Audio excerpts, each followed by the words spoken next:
Hello everyone, welcome to target entrance exam YouTube channel. आज हम लोग 2019 का प्रीवियस ईयर पेपर करने वाले हैं, जिसमें हम 8 का सेक्शन करेंगे। तो आज हम अपनी क्लास स्टार्ट करते हैं, पर उससे पहले अगर आपने इससे पहले वाली वीडियोस नहीं देखी हैं तो वो जरूर देखिए। पीवाईक्यूज हमने उसमें भी कराए हैं, 2025 से हमने स्टार्ट किया था। आज 2019 का हम पीवाईक्यू कर रहे हैं। तो आपने इससे पहले वाली पीडीएफ नहीं देखी है, जरूर क्लासेस नहीं देखी है, डेफिनेटली देखिएगा, आपके एग्जाम में बहुत ज्यादा हेल्पफुल वो रहने वाली है। ठीक है।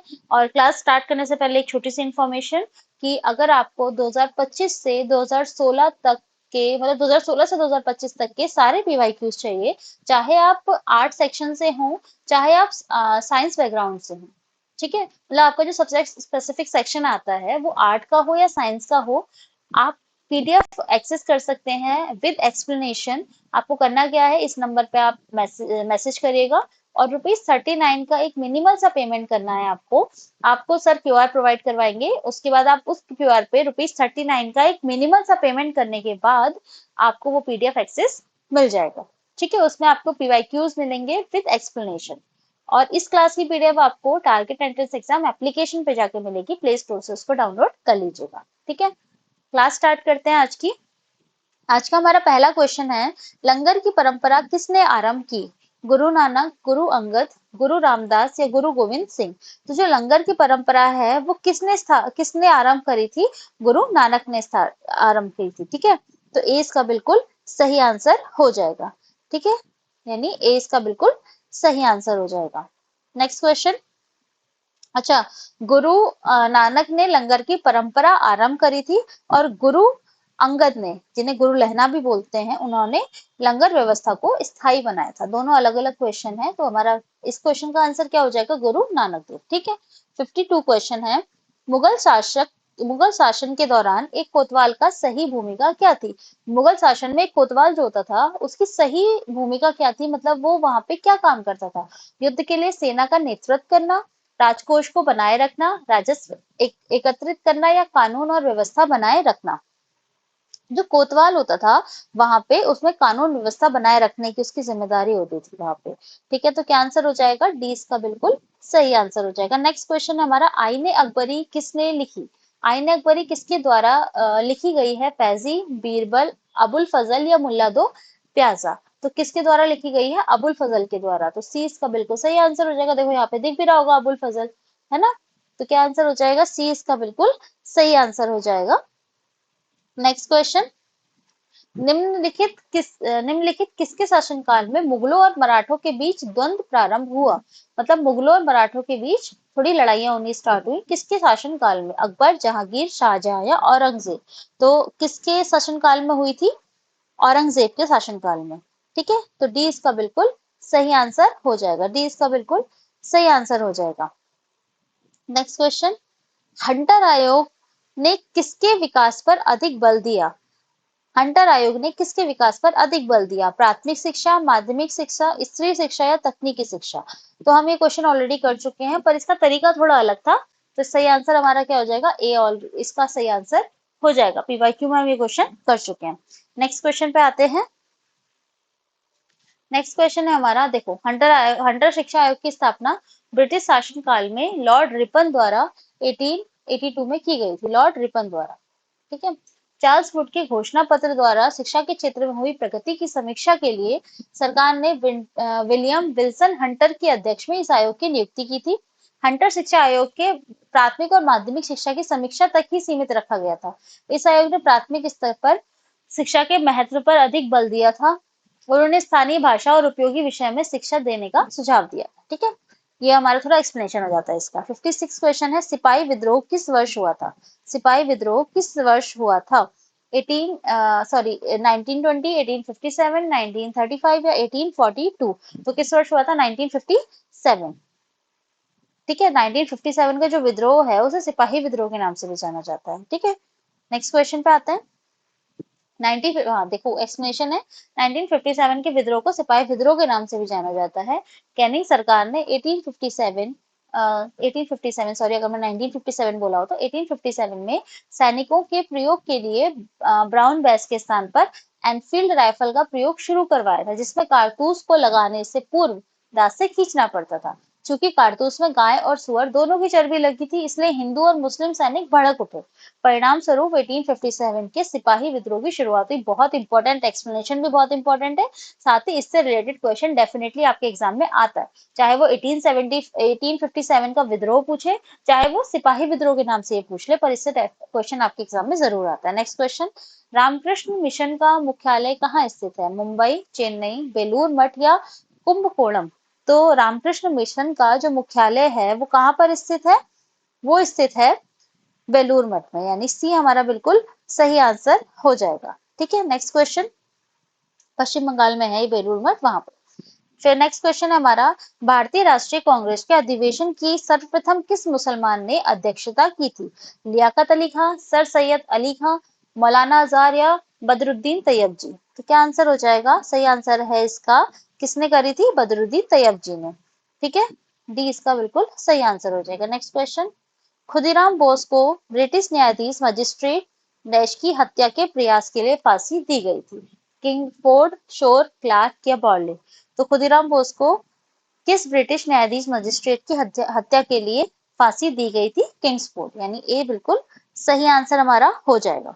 ठीक है, नेक्स्ट क्वेश्चन देखो, इसका एक्सप्लेनेशन देख लेते हैं थोड़ा सा। 1905 में लॉर्ड कर्जन ने जब बंगाल का विभाजन किया था तो उसके विरोध में सड़कों पर लोग उतर गए थे। तो अनेक भारतीयों को उस समय कलकत्ता के मजिस्ट्रेट किंग फोर्ड ने क्रूर दंड दिया। युगांतर समिति के एक गुप्त बैठक में किंग्स फोर्ड को मारने का निश्चय किया गया। इस कार्य को हेतु खुदीराम बोस और प्रफुल्ल कुमार चाकी का चयन किया गया, परंतु इनके द्वारा फेंके गए बम से वह बच निकला। वैनी रेलवे स्टेशन पर पुलिस से घिर जाने पर प्रफुल्ल कुमार चाकी ने अपने आप को गोली मार ली, परंतु खुदीराम बोस को ब्रिटिश न्यायाधीश किंग्सफोर्ड की हत्या के प्रयास के लिए फांसी दे दी गई थी। ठीक है, एक्सप्लेनेशन भी हमने देख लिया। नेक्स्ट क्वेश्चन पे आते हैं, निम्न में से किसने सभी तीनों गोलमेज सम्मेलन में भाग लिया था?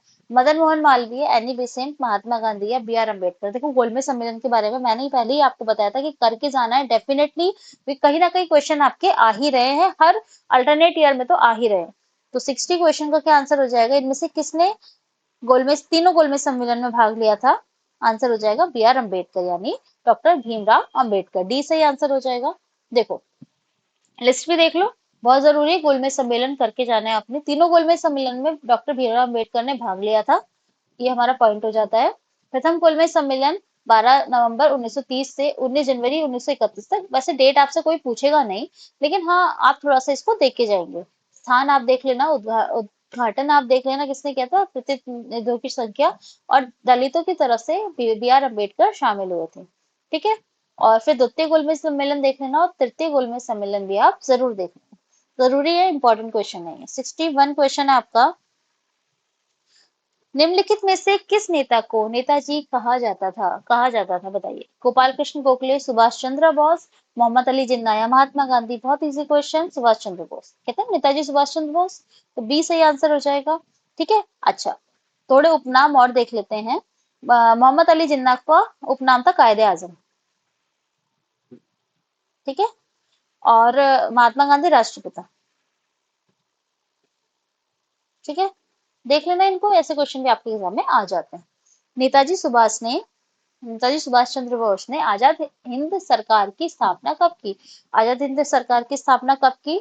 जुलाई 1943, सितंबर 1943, अक्टूबर 1943 या दिसंबर 1943? कब की? अक्टूबर में करी थी, तो सी से आंसर हमारा हो जाएगा। नेक्स्ट क्वेश्चन है, संवैधानिक उपचारों का अधिकार के तहत आता है? संविधान उपचारों का अधिकार के तहत आता है, मौलिक अधिकार आता है, कानूनी अधिकार, संवैधानिक अधिकार या प्राकृतिक अधिकार? तो इसमें मौलिक अधिकार के तहत आता है, तो ए सही आंसर हमारा हो जाएगा। नेक्स्ट क्वेश्चन हमारा 64, मौलिक कर्तव्यों से संबंधित अनुच्छेद 51 ए को संविधान में द्वारा शामिल किया गया था। संविधान का संशोधन हुआ था, कौन से संशोधन के द्वारा शामिल किया गया था? 42वां, 41वां, 44वां या 45वां? तो कौन से संविधान संशोधन के द्वारा शामिल किया गया था? तो क्या आंसर हो जाएगा हमारा?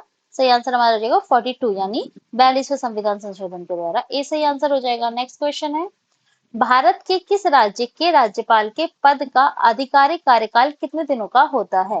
भारत में किसी राज्य के राज्यपाल का जो पद है उसका कार्यकाल कितने दिनों का होता है? 3 वर्ष, 4 वर्ष, 5 वर्ष या 6 वर्ष? तो कितने वर्ष का होता है? 5 वर्ष की अवधि का होता है। सी सही आंसर हो जाएगा। नेक्स्ट क्वेश्चन, पंचायती राज व्यवस्था के तहत ग्राम सभा के सदस्य कौन होते हैं?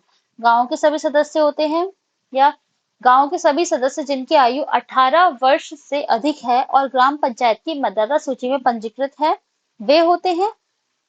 पंचायत क्षेत्र में मतदाता के रूप में पंजीकृत सभी वयस्क सदस्य होते हैं, या पंचायत क्षेत्र की महिलाओं को छोड़कर गांव के सभी सदस्य होते हैं। पंचायती राज व्यवस्था के तहत ग्राम सभा के जो सदस्य हैं वो कौन कौन से होते हैं? तो इसका सही आंसर हो जाएगा गांव के सभी सदस्य जिनकी आयु 18 से अधिक है और ग्राम पंचायत की मतदाता सूची में पंजीकृत है। ठीक है, वो सारे के सारे सदस्य होते हैं। नेक्स्ट क्वेश्चन है, राइट्स बिल्डिंग भारत की किस राज्य सरकार का सचिवालय भवन है? राइट्स बिल्डिंग भारत की किस राज्य सरकार का सचिवालय भवन है? तेलंगाना सरकार, कर्नाटक सरकार, पश्चिम बंगाल सरकार या गुजरात सरकार? तो किसका है? पश्चिम बंगाल सरकार। तो सी सही आंसर हमारा हो जाएगा। नेक्स्ट क्वेश्चन, सूर्य के प्रकाश को पृथ्वी तक पहुंचने में कितना समय लगता है? 2 minute 8 second, 6 minute 10 second, 8 minute 20 second, 9 minute 16 second? तो कितना टाइम लगता है? 8 मिनट 20 सेकंड के आसपास। 8 मिनट 16 सेकंड लगते हैं, पर 8 मिनट 20 सेकंड के आसपास लगता है। ठीक है। नेक्स्ट क्वेश्चन है, क्षेत्रफल के आधार पर सबसे बड़ा महाद्वीप निम्न में से कौन सा है? उत्तर अमेरिका, दक्षिण अमेरिका, एशिया या अफ्रीका? क्षेत्रफल के आधार पर हमसे पूछा गया है, तो क्षेत्रफल के आधार पर एशिया महाद्वीप है, तो सी हमारा बिल्कुल सही आंसर हो जाएगा। नेक्स्ट क्वेश्चन, निम्न में से किस सागर का जल सर्वाधिक खारा है? इनमें से कौन सा ऐसा सागर है जिसका जल जो है वो सर्वाधिक खारा है? अरब सागर, लाल सागर, बाल्टिक सागर या मृत सागर? तो क्या आंसर हो जाएगा? मृत सागर हो जाएगा। ठीक है, तो डी इसका बिल्कुल सही आंसर हो जाएगा। नेक्स्ट क्वेश्चन पे आते हैं, माउंट एटना, ये देखो माउंट एटना है जिसे यूरोप का सबसे सक्रिय ज्वालामुखी माना जाता है, निम्न में से किस देश में स्थित है? माउंट एटना आपने बताना है किस देश में स्थित है। पुर्तगाल में है, स्पेन में है, ग्रीस में है या इटली में है? तो कहाँ पर है ये इटली में है।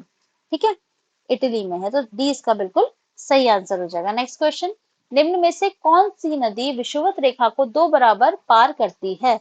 कौन सी नदी विषुवत रेखा को 2 बराबर पार करती है? अमेजन, नील, कांगो या नाइजर? तो कौन सी है? कांगो नदी, तो सी सही आंसर। नेक्स्ट क्वेश्चन, दुनिया का सबसे छोटा देश आपने बताना है, नेपाल, वेटिकन सिटी, मालदीव या श्रीलंका?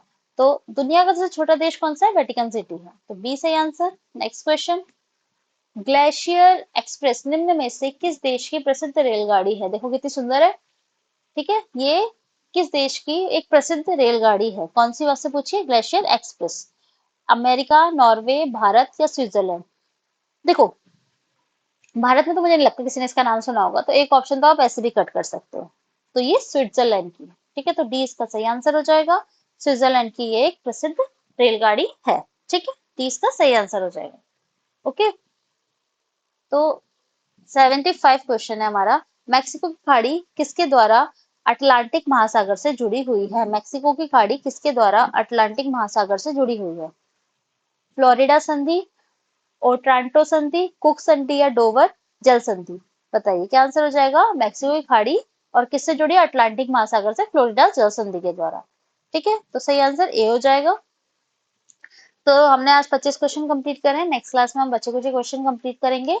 और अगर आपको पीडीएफ चाहिए 2025 से 16 के बीच की पीडीएफ, जितनी आपको 10 साल की पीडीएफ चाहिए विद एक्सप्लेनेशन, आपको पीडीएफ मिल जाएगी। क्या करना होगा आपने? 7409351793 इस नंबर पे मैसेज करना। एक क्यूआर आपको दिया जाएगा, उस क्यूआर पे आप 39 का, कितने का? ₹39 का मिनिमल सा पेमेंट करके पूरी पीडीएफ एक्सेस कर सकते हैं विद पीवाईक्यू, विद आपको एक्सप्लेनेशन मिलेगा, जो कि आप अपने आप अपनी पढ़ाई कर सकते हैं। इस क्लास की पीडीएफ आपको target entrance exam YouTube channel पे, sorry target entrance exam application पे मिलेगी। ठीक है, तो नेक्स्ट क्लास में मिलते हैं। Thank you so much.